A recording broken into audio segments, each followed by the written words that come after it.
You start the movie kind of in the same place as you ended the last movie, really. It's, Janine, who is Kate Winslet's character, is dead, and they are dealing with the ramifications of, the end of a civil war, essentially. And there's a trial, and people are being put on trial that worked with Erudite and worked with Janine's character, and they are being, in a way, executed for crimes.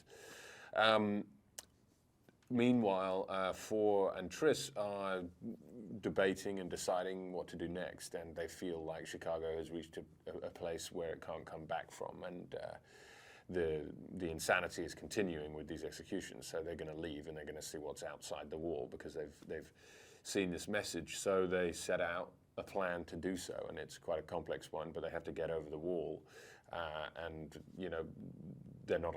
People don't want them to leave. Let's just say so. It's and then it begins a whole complex sequence, and they leave the city, and they discover what's outside of Chicago. It's difficult because not only is it a physical wall that they have to, it's quite impressive when you see it. It's a humongous wall, and they have no idea what is outside. But also logistically, they have to get over it. And they have accomplices, other characters in the story. But it's also symbolic, it's leaving everything that they know with very little to help them along the way. It's a wasteland. It's obviously a place that has suffered some kind of chemical warfare.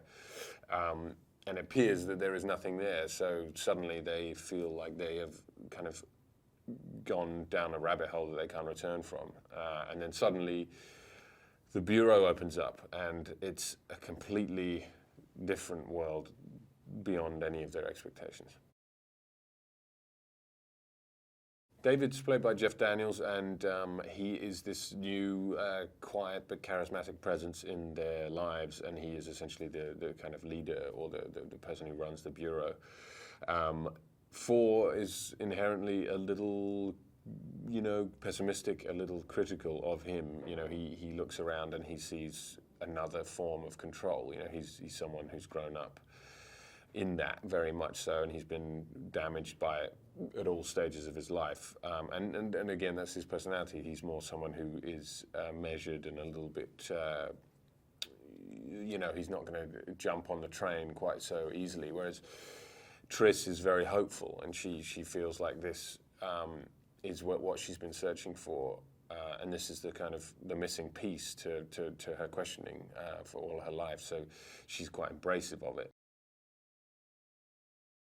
Some of the fun of the movie is discovering this new world and discovering the new technology, and Four has a chance to use some of the weapons that they have and they're able to use, and he's quite impressed by them. And being, a consummate soldier, I guess, he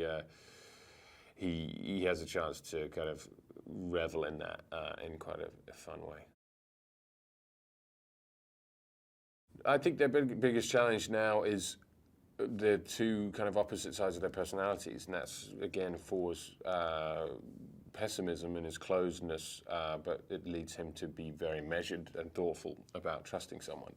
And Triss's impulsiveness and kind of natural, hopeful energy, which in some ways is good, but in some ways can get into trouble. And they butt heads and they go their separate ways for a section in the movie. And I like that conflict. I think it's good to have a little conflict between them because it reflects reality.